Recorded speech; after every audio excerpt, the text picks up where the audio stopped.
Hello everyone, welcome back to my channel. Ayan guys, panoorin natin ang tip na ito. Yung kumakanta silang dalawa, nagduduet si Ido at saka si Beyonce.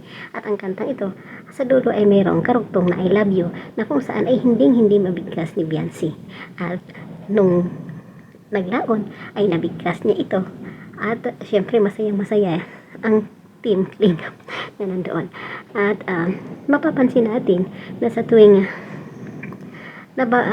nabigkas niya yung I love you, or dapat bigkasin na yung word na I love you, hindi niya maibigkas nung una, bagkos nakatingin naman siya dito kay Ido, na talaga namang ito yung napakakilig sa mga manonood.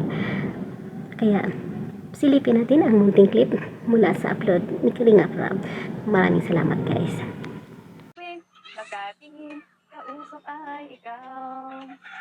At kung araw binigyan mo ng pag-asa. Basta't mahal kita.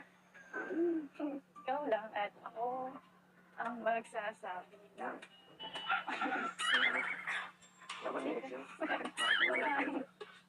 Kahit tayo'y galit.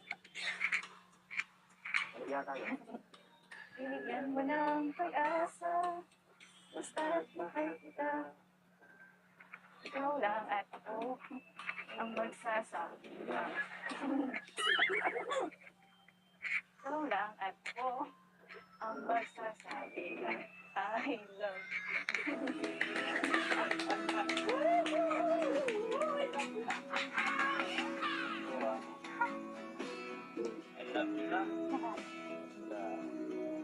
Kasi